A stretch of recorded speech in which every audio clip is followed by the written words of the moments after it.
Also available on these digital platforms across the world. WION. World is one.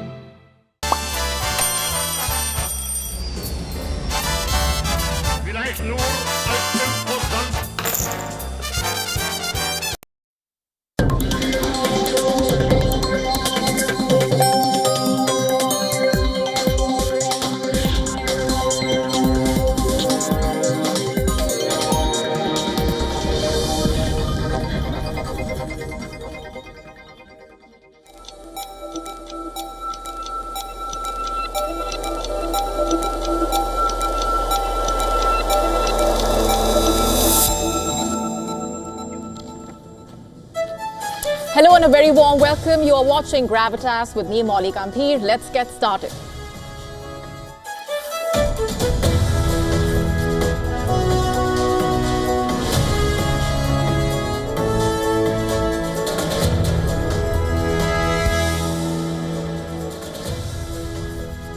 Our top focus tonight on Gravitas, the Israeli Prime Minister addressed the UNGA a short while ago, and as he started that address, many delegates walked out. In his address, Netanyahu says Israel must finish the job in Gaza. We are telling you more about what he said and the bigger implications. Also on the show for you tonight, we tell you how India has exposed NATO's lies and more about what all has been said. We're also telling you how Russia is exploiting the weaknesses of Europe's drone defense. You don't want to miss this. All this and more coming up.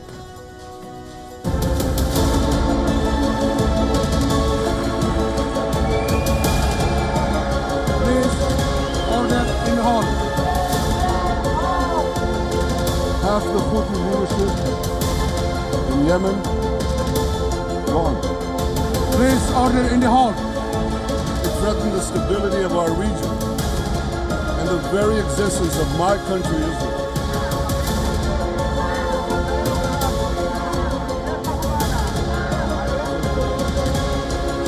He shouts, death to America. Thanks to the resolve of our people,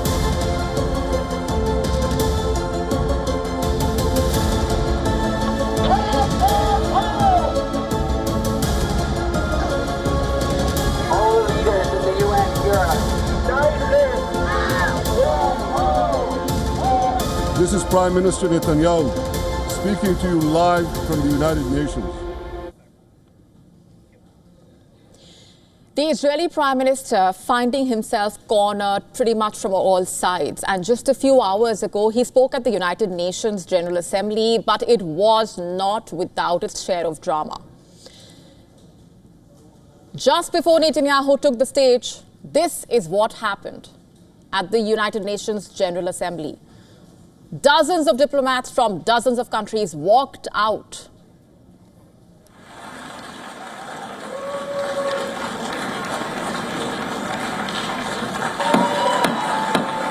Please, order in the hall. I request protocol.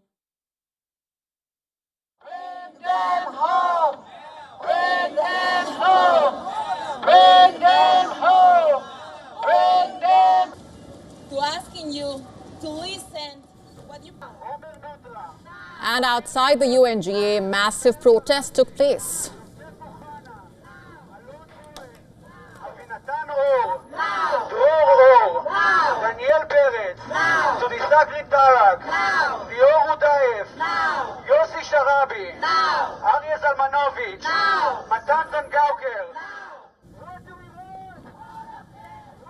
But despite the protest, despite that walkout, despite the fact that more and more countries have now moved to recognize a Palestinian state, a defiant Israeli Prime Minister took the stage and declared that the war is not over, vowing to, in his words, finish the job in Gaza. Take a look. But we're not done yet. The final elements, the final remnants of Hamas are holed up in Gaza City. They vow to repeat the atrocities of October 7th again and again and again, no matter how diminished their forces. That is why Israel must finish the job. That is why we want to do so as fast as possible. The General Assembly hall was mostly empty, with Netanyahu seemingly justifying the Israeli operation in Gaza because 90% of Palestinians supported the October 7 attacks. Committing genocide. Plead with the civilian population it is supposedly targeting to get out of harm's way. Would we tell them, get out, if we want to commit genocide? We're trying to get them out. What, did the Nazis ask the Jews to leave, kindly leave, go out? Did others, you want me to name all the genocidal leaders of history? Just go one by one. And not stopping there, Netanyahu basically lambasted world leaders for recognizing a Palestinian state. You know what message the leaders who recognize a Palestinian state this week sent to the Palestinians?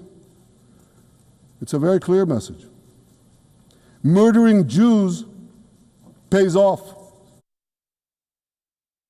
Netanyahu's speech involved multiple props, a map showing Iranian allies in the region, also a pop quiz on a large card intended to show Hamas as a terrorist organization, as well as a button on his lapel that he said bore a QR code, the scannable code linking to a video that includes information purportedly, but also gruesome videos and images related to the Hamas-led attack on Israel. In fact, all this as Netanyahu faces pressure not just internationally, but also at home. Have a look at these visuals outside the Tel Aviv airport.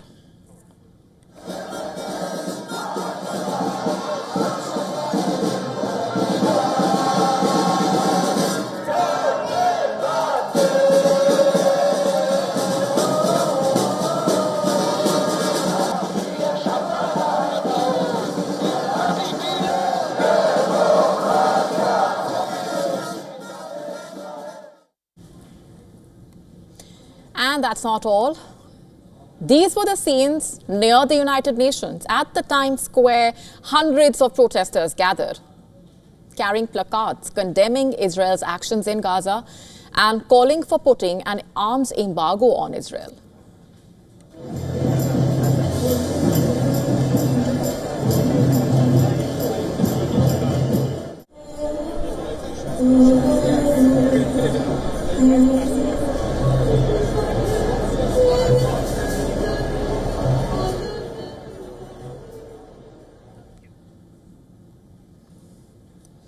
And back in Gaza, Israel's unrelentless attack on Gaza continuing. These are the visuals of an Israeli airstrike on a building in Gaza.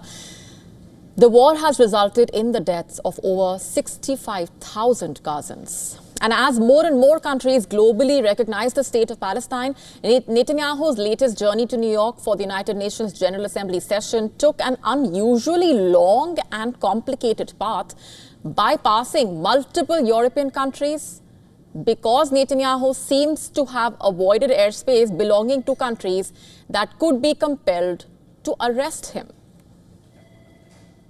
And next on the Israeli Prime Minister's agenda is a meeting with the US President at the White House. This is on Monday. And speaking in Washington, Trump remarked about Gaza, I'm quoting here, think we may have a deal. Listen to this. And it's looking like we have a deal on Gaza. And we'll let you know.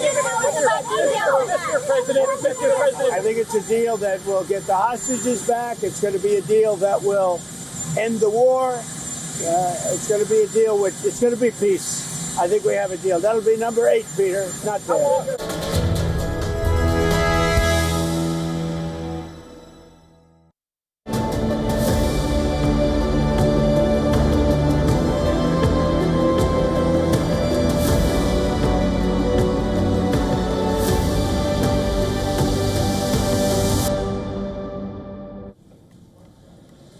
And we are shifting focus for now.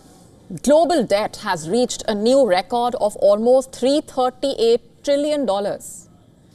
But who is funding this? And more importantly, are governments borrowing responsibly? Or is the money being created out of thin air? What's going on? Could a sudden collapse trigger a global financial crisis? One thing is clear right now, the surge in debt is becoming unsustainable. Let's just dive into the debt bubble that's shaping the world economy and what it really means for you. First, let's have a look at what exactly is global debt. Global debt is the total money borrowed by individuals, governments, companies, banks, meaning almost everyone. Next, here's a look at who is actually funding this. Global debt is not funded by a single entity.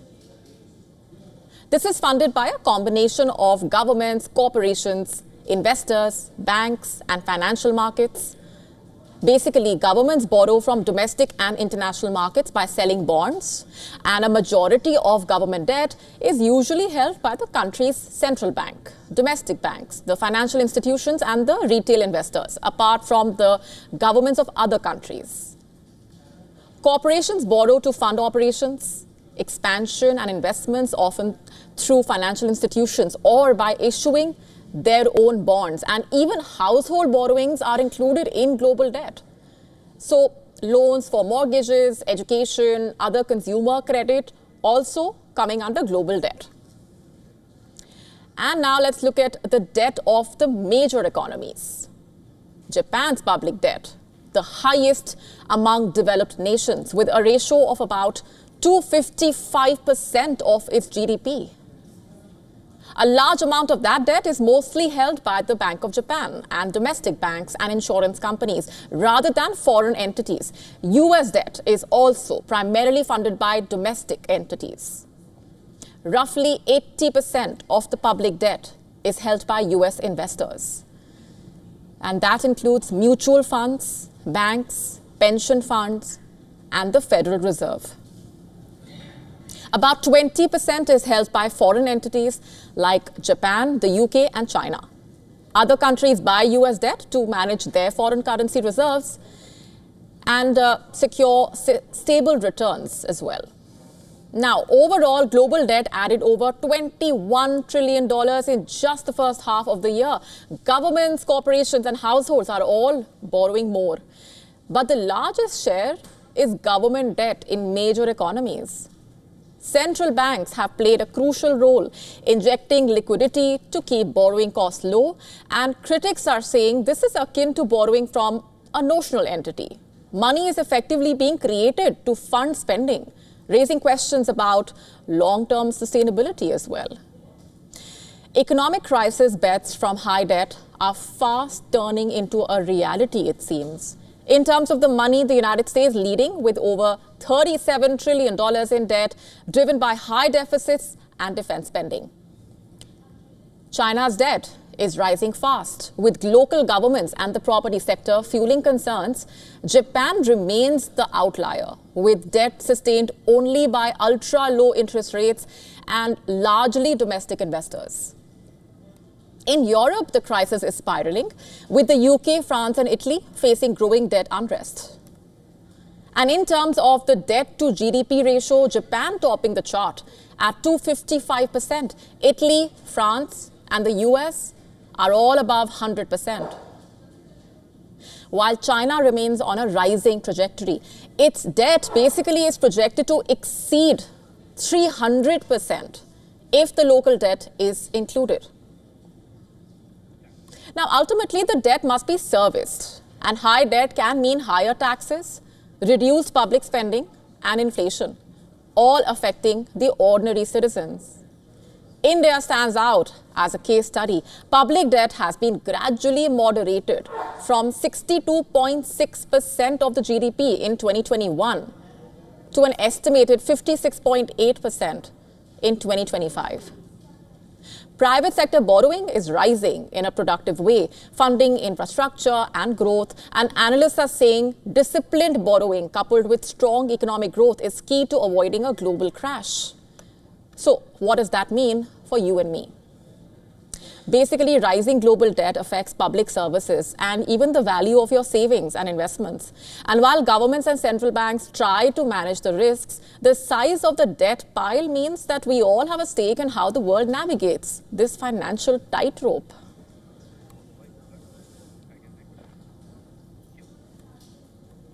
Moving on for now, Pakistan-based Lashkar-e-Toiba, the terror outfit behind some of the deadliest strikes on India, is shifting bases deep into Pakistan's Khyber Pakhtunkhwa. After Jaish and Hizbul, Lashkar also is on the run, dodging Indian strikes, but not out of reach. Take a look.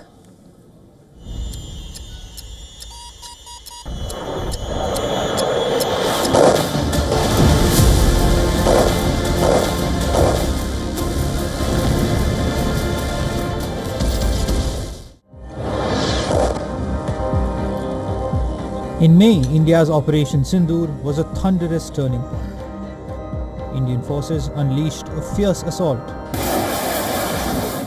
Indian missiles, precision-guided bombs struck hard, flattening some of Pakistan's most fortified terror headquarters in a stunning display of precision and resolve. The firestorm rattled more than buildings. It shattered the illusion of immunity for Pakistan's terror network. The terror map of Pakistan is now being redrawn. The terrorists are wary of future Indian strikes that are running deep inside Pakistani territory. Fresh intel assessments reveal Lashkar-e-Toiba has abandoned its training hubs in Pakistan-occupied Kashmir and is now digging inside Khyber Pakhtunkhwa. Watch these images. The new terror facility, codenamed Markaz Jihad-e-Aqsa, is rising brick by brick. One floor is already built, with more under construction. The training center, once complete by December 2025, is expected to churn new batches of terrorists. The intelligence assessment warns that shifting bases won't shield terrorists if future attacks trace to these camps. The Indian military has the capability to hit even such distant locations if there is a requirement to do so. The terror operatives in Pakistan know that nowhere is truly out of range in the war against terrorism. India's message is unmistakable. Hide where you can, run if you must, but you cannot escape the crosshairs forever.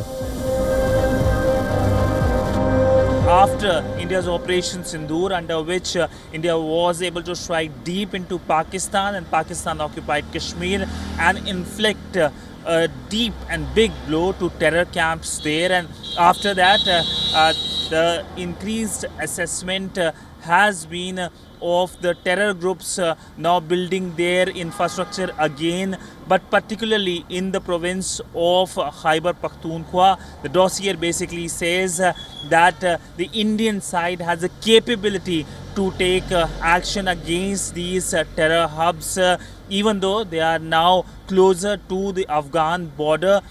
In case these terror hubs are found getting involved in any terror activity in India. With video journalist Neeraj Patel, Sudhan Sibal for WION in New Delhi.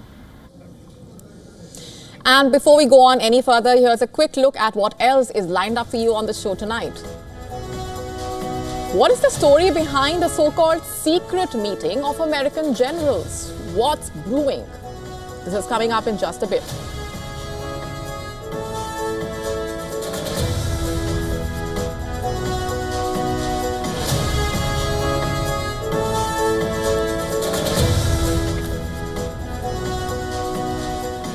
Could a million-year-old skull rewrite the human evolution timeline? We tell you what a new study has found.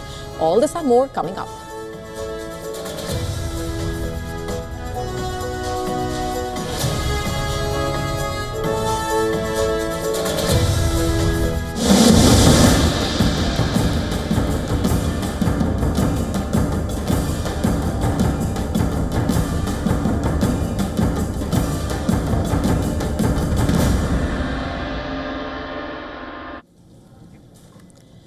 War-weary, facing an existential crisis, paranoid about Russian drones, and abandoned by America to fight alone in a way, NATO seems to be losing its grip on reality, blaming just about everyone but itself for the war in Ukraine.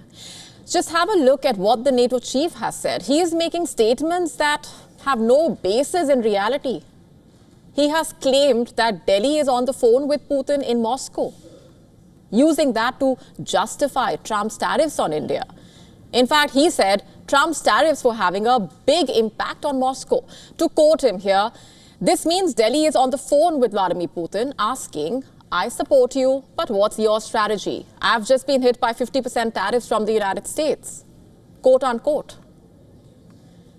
Now, the question is, are those claims factual? Not one bit. But that did not stop the NATO chief from saying that. And that just tells you in a way how desperate NATO really is today. Anything, it seems, to shift the blame. But today, India has hit back, dismissing the NATO chief's remarks. New Delhi said, I'm quoting here, the NATO chief's statement is factually incorrect and entirely baseless. We expect the leadership of an important institution like NATO to exercise greater responsibility and accuracy in public statements, quote unquote. New Delhi has rejected the remarks made where the NATO chief claimed that Trump's tariffs on India for purchasing Russian oil were pressuring Prime Minister Modi to seek clarity from Putin regarding his Ukraine strategy. The NATO chief made those comments during an interview with CNN on the sidelines of the UN General Assembly in New York. Now, here's the full story. Last month, Trump imposed a 25% reciprocal tariff on Indian goods and an additional 25% penalty for India's purchase of Russian oil. The US president has accused New Delhi of fueling Moscow's war just by buying its oil. However, India has remained steadfast, refusing to yield to external pressure and maintaining its energy independence. And since then, there has been a softening of the stance from America, with both sides making efforts to resolve that stalemate on the trade talks. Nevertheless, the head of the US-led military bloc has made these unwarranted remarks about India as if the war in Ukraine was somehow India's fault. Now, it's understood that NATO is under tremendous pressure, to say the least. Allies are divided on how to respond to the alleged Russian threat. There are disparities in defense spending. And there is uncertainty regarding the transatlantic commitment and leadership. Then there is the issue of Trump himself. On Wednesday, while speaking at the UN General Assembly, Trump referred to NATO countries as hypocrites for purchasing oil and gas from Moscow, stating that they were funding the war against themselves, quote unquote.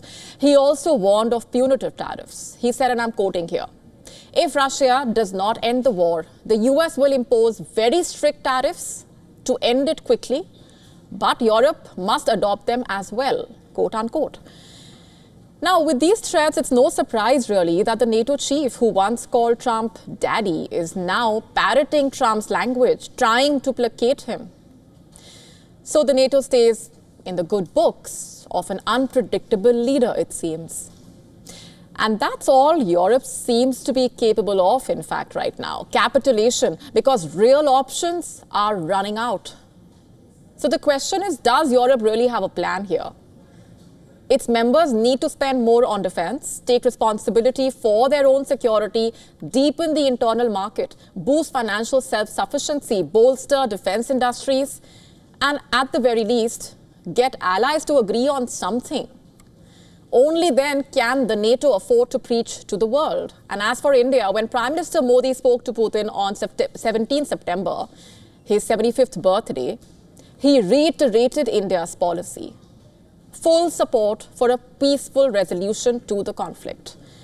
A policy that remains unchanged, and a truth that will not change, even if the West does not want to hear it.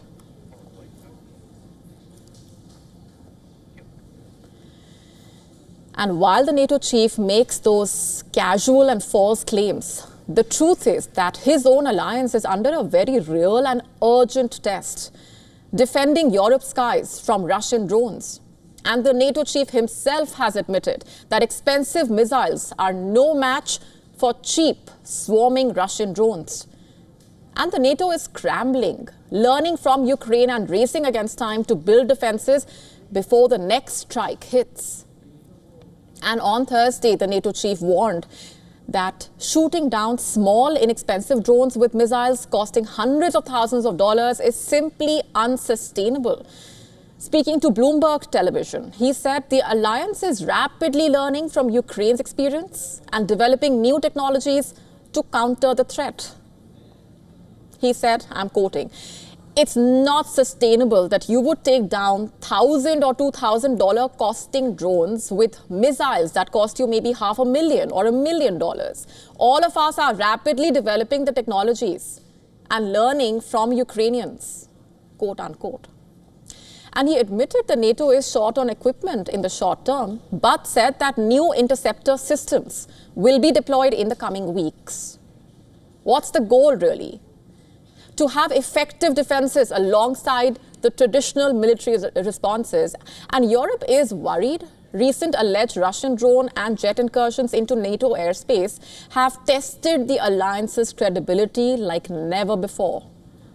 Countries are divided over how to respond, whether to shoot down the violating aircraft immediately or not. In Denmark, drone incursions have sparked serious concern, with investigations underway into potential Russian involvement. And while the fighter jet violations are not new, the NATO chief said pilots know what to do, including, if necessary, taking the ultimate action. So what does Russia say here? Russian officials have denied testing NATO defenses or crossing borders intentionally, calling these drone and jet incidents mistakes.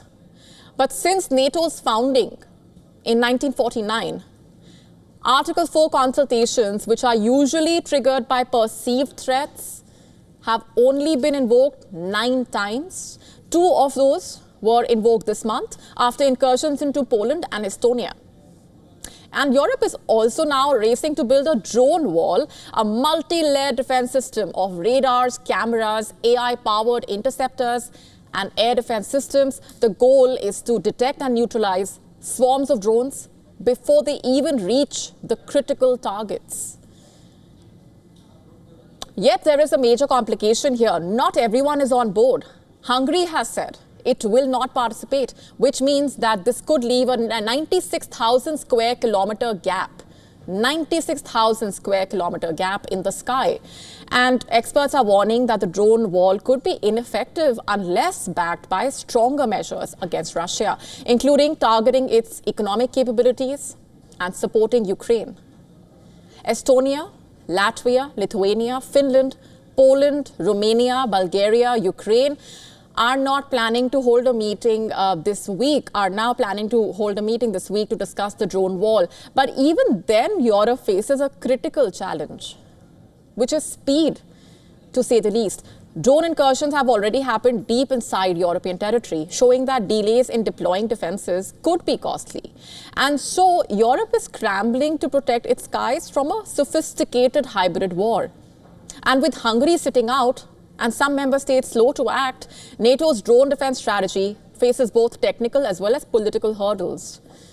One thing is clear right now: the challenge of the drone warfare is here, and it's very urgent. Until NATO can find a way to come together and protect its skies, it is advantage Russia, it seems.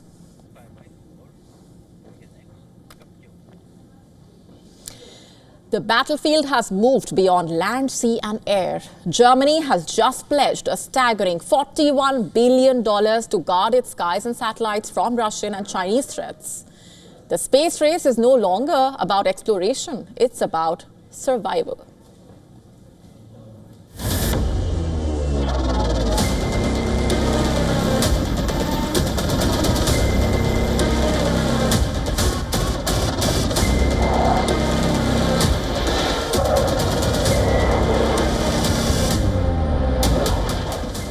Space has become Europe's new frontline.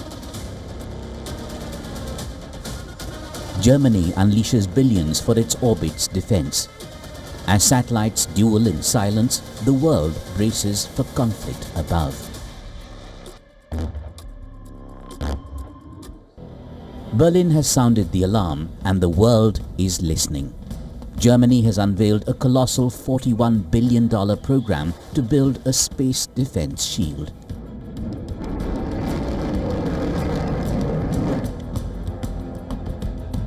Defense Minister Boris Pistorius revealed that German satellites are being shadowed by Russian and Chinese satellites.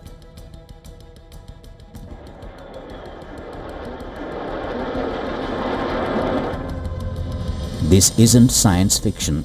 It's a new arms race in orbit. Berlin warns that Moscow is testing technologies that could cripple satellites, jam communications, and even blind military systems. And China, with its rapid advances in anti-satellite weapons, looms just as large in Germany's calculations. The German pledge comes as NATO allies increasingly see space as the fourth battlefield.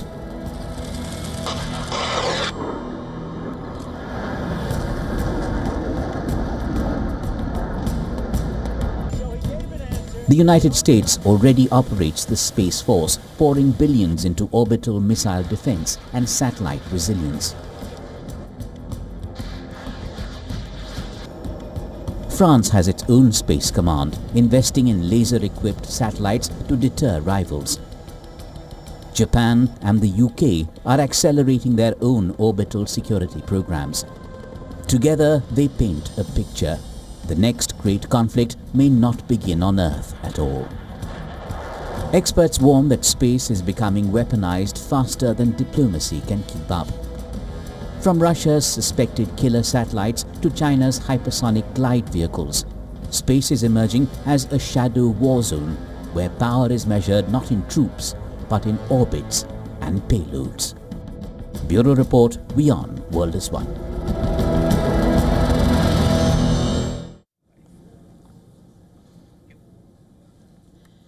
Theatrics, slogans, and empty noise. That's what the world leaders witnessed at the United Nations just a short while back. This came as members of the Pakistani delegation broke into chants praising Pakistan and Shehbaz Sharif right in the middle of a global platform.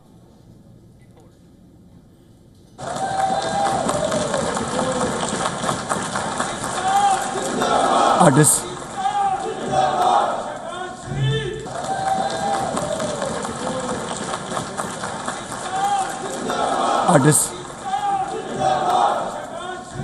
To the fearless architects of this victory, to every officer and soldier, heirs of our martyrs, and their sacrifice shall never be in vain, inshallah.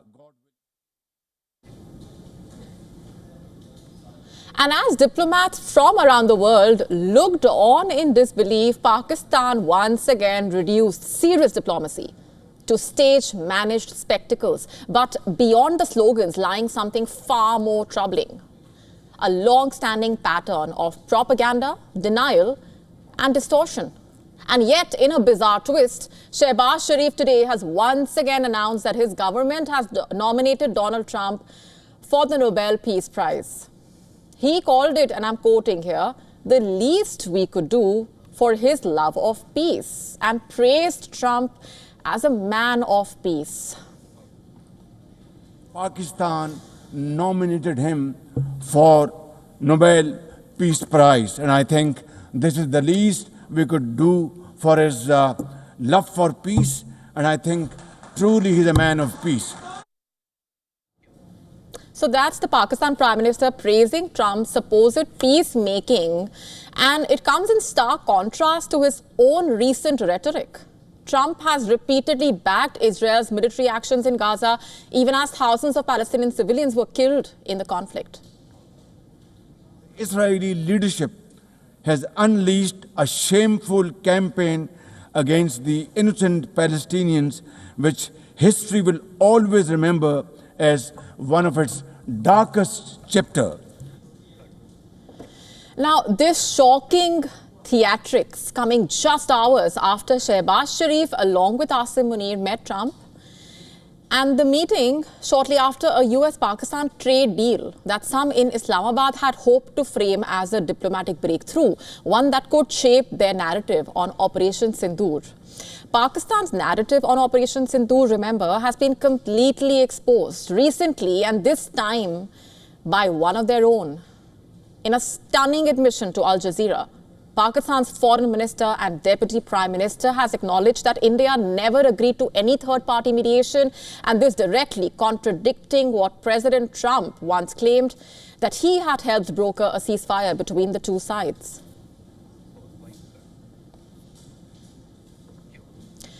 Another story that has sent shock waves across global markets. US President Donald Trump has expanded his tariff regime, this time targeting pharmaceuticals, heavy trucks and furniture. The most dramatic move, you ask? 100% duty on patented drugs that are not being produced in the United States.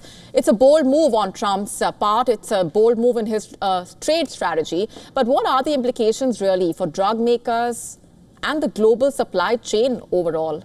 Let's break it down for you. Starting October 1, the White House says it will impose a 100% tariff on any branded or patented pharmaceutical product unless the company is building a manufacturing plant in America. Trump announced the move on social media on Thursday and said that the companies already constructing facilities in America will not face the levy. It's not just pharma. Imported heavy trucks will also be hit with a 25% duty. Kitchen cabinets and bathroom vanities with a 50% charge. And upholstered furniture imports will face a 30% tax. Experts say the new tariffs could raise the US average tariff rate by up to 3.3% points, though exemptions for companies building in the United States may soften the impact. Singapore and Switzerland, in particular, are exposed to the move. Where does US import pharma products come from? From Ireland, Switzerland, Germany, India. Other countries from which the US imported these products, including Italy, Denmark, and the United Kingdom. And so, following Trump's announcement, pharma companies across Asia and Europe saw a drop in their share prices. Major drug makers reacted immediately. Swiss companies, Lonza, Novartis, were down about 1.2% in early trading on Friday. Shares in German drug makers, meanwhile, also fell by 1.1% and 1.5% as an example. In India, the main pharmaceutical index slid by 2% as all 20 listed drug makers fell in price despite the initial shock reflected in the share prices. Experts are saying that Indian companies should not suffer overly from the tariffs, as some that supply products to the US are already based there and will therefore be exempt. And as for why Trump is imposing these tariffs, he has not specified his reasons for increasing the tariffs on the branded pharmaceutical products. But the latest tariffs are part of a broader pattern here. Since taking office, he has used his executive powers to impose levies on imported automobiles, steel, copper, aluminum, and has also argued that these steps protect national security and the American industry. For pharmaceutical giants, meanwhile, the stakes are as high as they could be. Many of the world's top-selling drugs are still produced overseas. For example, Ozempic, relying on ingredients made in Denmark. Eli Lilly's drug, starting production in Ireland. Johnson & Johnson's Stelara is manufactured in Switzerland, as an example. Now, unless these companies can prove that they are building US facilities, the new tariffs could instantly double import costs, potentially passing the higher prices on to the consumers. Some companies, however, are ahead of the curve. Novo Nordisk, for example, is constructing a 1.4 million square foot plant in North Carolina. Eli Lilly has announced 4 new US manufacturing sites this year. Trump's administration is relying on Section 232 of the Trade Expansion Act, which allows tariffs on imports deemed a national security threat, bypassing the Congress. And this approach has already been applied to critical goods, including semiconductors, medical devices, industrial machinery. Analysts are saying that the impact on drug prices may be limited for now, as most major companies already have or are investing in US production. But the uncertainty remains for drugs still largely produced overseas, including some treatments for rare diseases. And experts are already saying that Trump is never going to be done with tariffs, and market watchers noting that the president's strategy combines trade pressure with a strong push for domestic manufacturing, raising both political and economic stakes. Trump is using tariffs not only to influence trade, but also to shape where and how essential goods are actually made. For patients, manufacturers, investors, the message is clear: prepare for turbulence in the months ahead.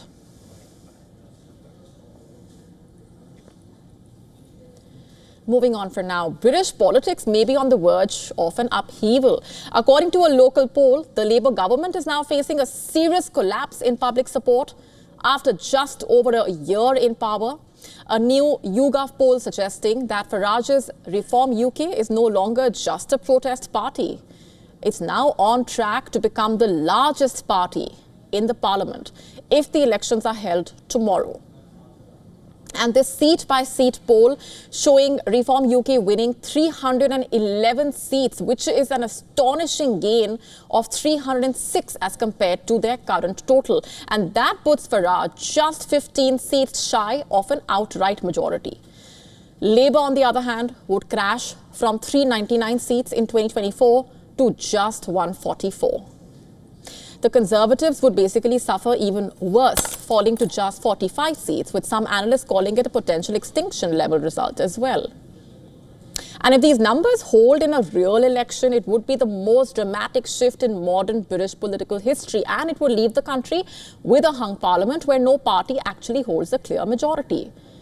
Now, behind the numbers is a clear signal. Voters are angry, especially about immigration, and they are abandoning the mainstream parties. Since Labour took office, more than 50,000 migrants have arrived across the channel in small boats. The Starmer government is under growing pressure to act. And in response, the Prime Minister has unveiled a mandatory digital ID scheme. All workers in the UK will be required to verify their legal status through a digital identity system. But the proposal also has sparked intense backlash from the opposition parties. They are warning it could increase surveillance and also make life harder for the law-abiding citizens. Critics accuse the Prime Minister of reacting out of panic and not principle. They are arguing that Starmer is trying to appease the voters who are shifting towards reform. And now, with the latest polls showing collapse in public support and major surge for Farage, Starmer is betting big on the digital ID system to win back trust. And with reform closing in on power, it may be his last chance in a way to turn things around. Washington is buzzing with whispers of power and secrecy. Defense Secretary there has ordered every single U.S. general and admiral to report for a closed-door meeting, a gathering of America's entire military brass at one place. This is rare, to say the least, and is leading to a lot of questions. Take a look.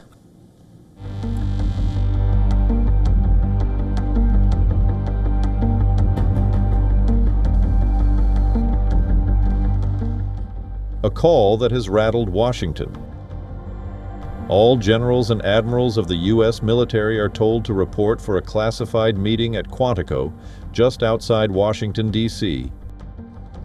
Pete Hegseth, the Defense Secretary, issued the unprecedented order. No leaks, no agenda, no exceptions. Not for routine war games or cocktail briefings. It seems something tectonic is brewing. With only hours' notice, hundreds of generals have dropped ops, left their posts across Asia, Europe, the West Asia, and hurried home for this unprecedented convergence. Not even those summoned know why. The official line is silence. Inside Pentagon hallways, gossip flies. A drastic new strategy, mass firings, budget cuts, or something more dramatic. President Trump, when pressed by reporters, dismissed the meeting as not a big deal. He also confuses it with a meet of military commanders of other countries.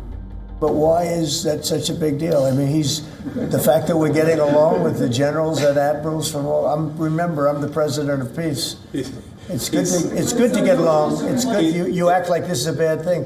Isn't it nice that people are coming from all over the world to be with us? It's not particularly unusual that generals who report to the Secretary of War and then to the President of the United States are coming to speak with the Secretary of War. It's actually not unusual at all, and I think it's odd that you guys have made it into such a big story.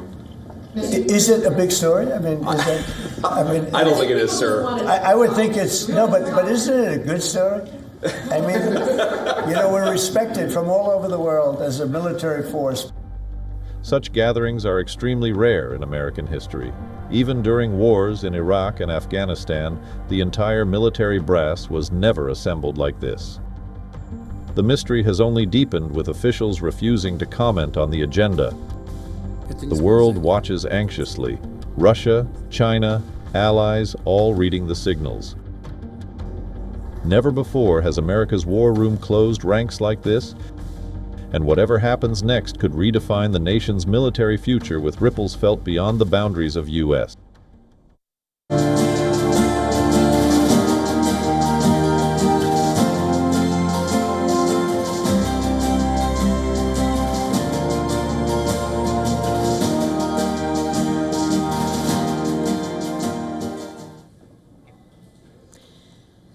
Starting October, Indian citizens will get the rare chance to walk through two intensely sensitive and historic sites on the India-China border, Doklam and Chola, places where Indian soldiers once stood eye to eye with the Chinese troops, will now be open for the tourists under a bold new initiative.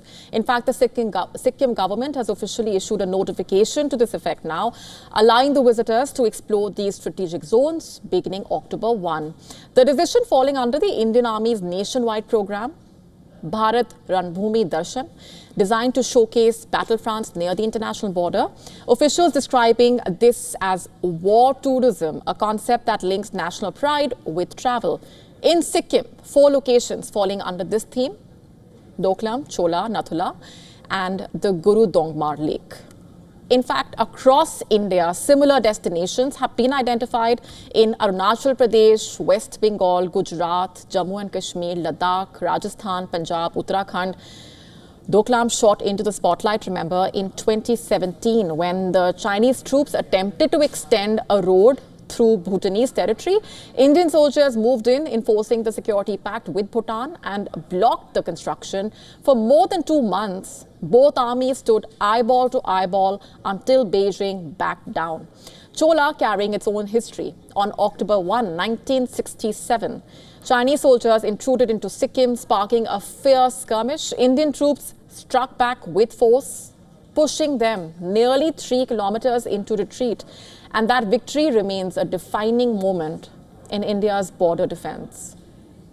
Authorities have said access to these sensitive zones will remain tightly supervised, with the Indian Army along with the Sikkim Police and the Tourism and Civil Aviation Department overseeing all movement of visitors. For the first time, travelers can witness several historic sites where India defended its sovereignty.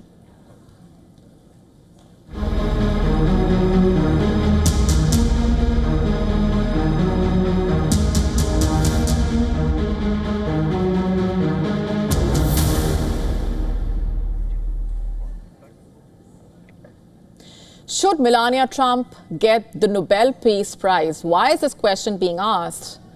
Well, this is what Florida Congresswoman Anna Paulina pushed last month, saying that the First Lady may be nominated for the 2025 Peace Prize for her role in peace efforts related to the war in Ukraine.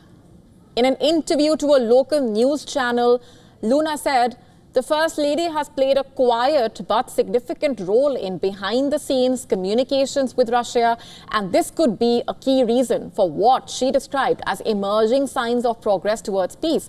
Melania Trump's influence was on display last month when Donald Trump delivered a personal letter from Melania Trump to the Russian president during a summit in Alaska, which was focused on the Ukraine war. The letter, which was later released by her office, appealed to Putin to protect children affected by the war. This was a reference basically to the thousands of Ukrainian children reportedly taken to Russia since the invasion started.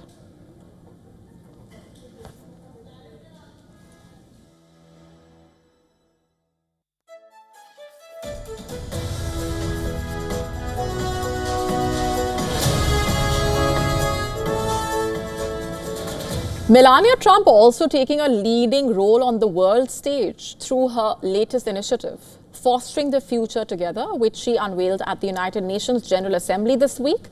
The program aims to create a global coalition to protect children in the digital era. She promotes access to innovation and education while pushing for safety and accountability in emerging technologies.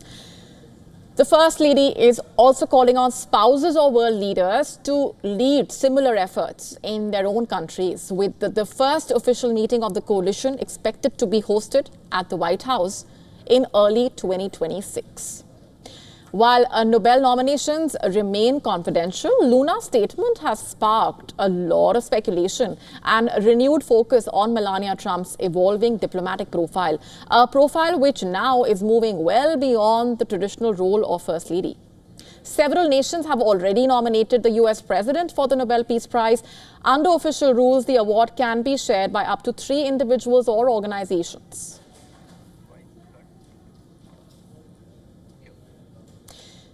Could known ideas about the timeline of human evolution change in time to come?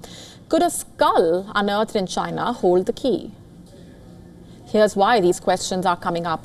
According to a new study, a digital reconstruction of a 1,000,000-year-old skull suggesting that human beings may have diverged from our ancient ancestors 400,000 years earlier than previously thought.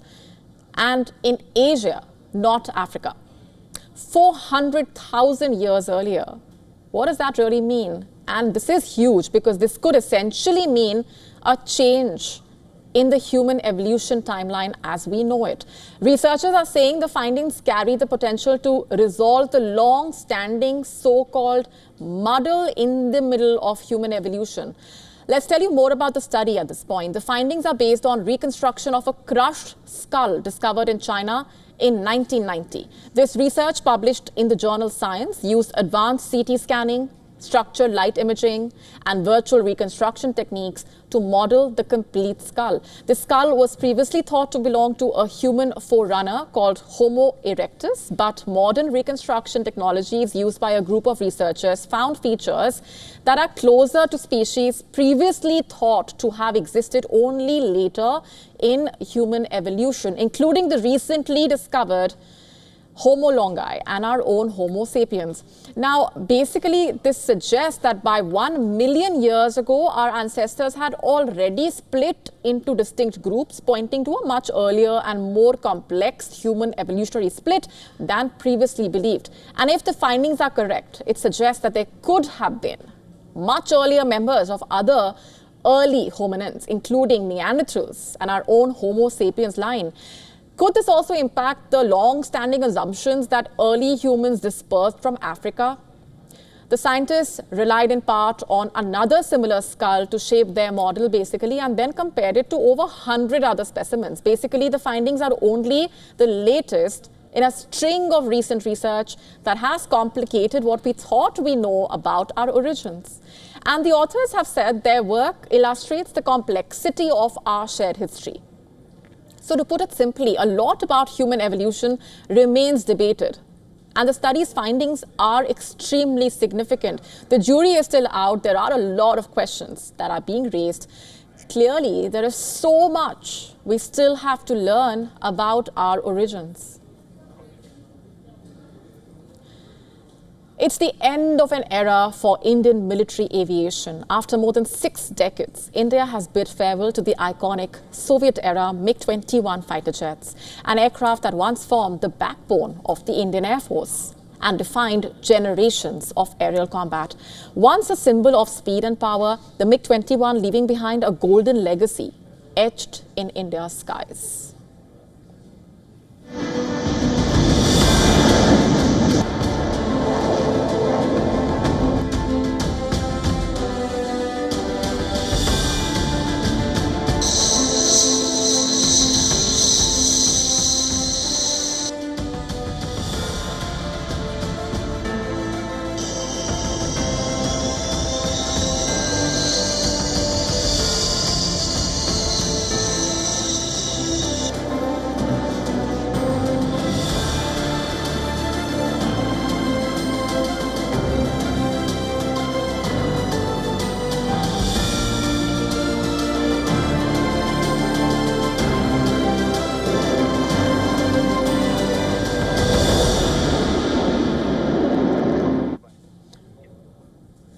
And on that note, it's a wrap on this edition of Gravitas Tonight. This is me, Molly Gambhir, signing off. Thanks very much for watching. Have a good weekend.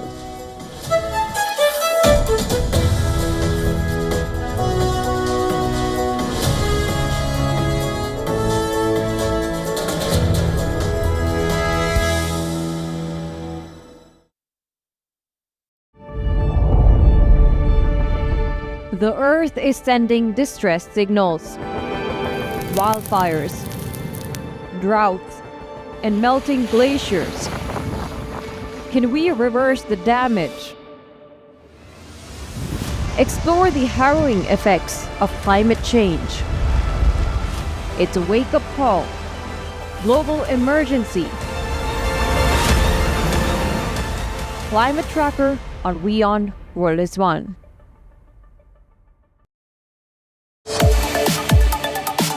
As Bollywood biggies take the legal route, we decode what the protection of personality rights entails. Know all about the actors who are trying their hand in direction.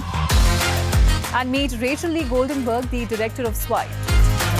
All this and much more with me, Diksha Bisla, on WION at these times. WION, India's global voice. The channel that brings you the biggest stories from across the world through India's lens.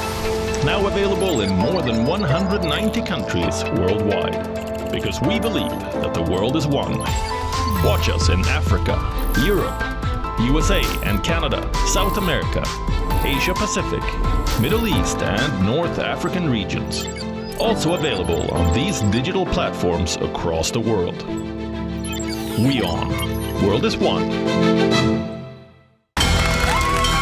From the bustling trading floors of Wall Street to the vibrant exchanges of Asian stock markets, WION breaks it down for you to make sense of what's happening.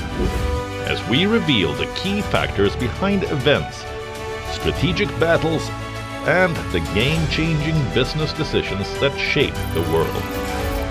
We bring you all of this and more on World Business Watch.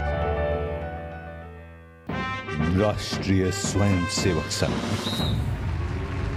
किसी के लिए ये विचार कट्टर है तो किसी के लिए यही भारत की आत्मा है,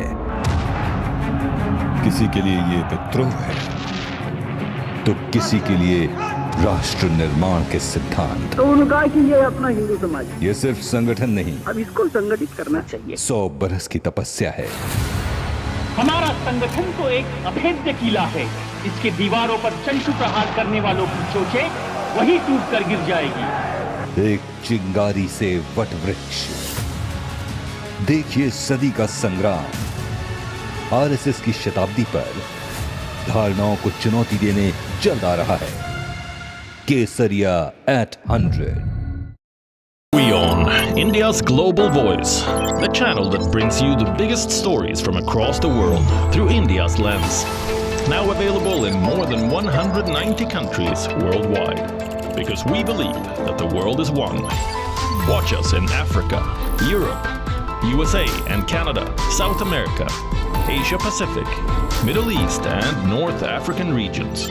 Also available on these digital platforms across the world. WION, World is One. From the bustling trading floors of Wall Street to the vibrant exchanges of Asian stock markets, WION breaks it down for you to make sense of what's happening. As we reveal the key factors behind events, strategic battles, and the game-changing business decisions that shape the world. We bring you all of this and more on World Business Watch. राष्ट्रीय स्वयंसेवक संघ किसी के लिए ये विचार कट्टर है तो किसी के लिए यही भारत की आत्मा है, किसी के लिए ये विद्रोह है तो किसी के लिए राष्ट्र निर्माण के सिद्धांत। तो उनका कि ये अपना हिंदू समाज, ये सिर्फ संगठन नहीं, अब इसको संगठित करना चाहिए। 100 बरस की तपस्या है। हमारा संगठन तो एक अभेद्य किला है, इसके दीवारों पर चंचू प्रहार करने वालों की चोचें वही टूट कर गिर जाएगी। एक चिंगारी से वट वृक्ष, देखिए सदी का संग्राम आरएसएस की शताब्दी पर धारणाओं को चुनौती देने चल आ रहा है। केसरिया at 100.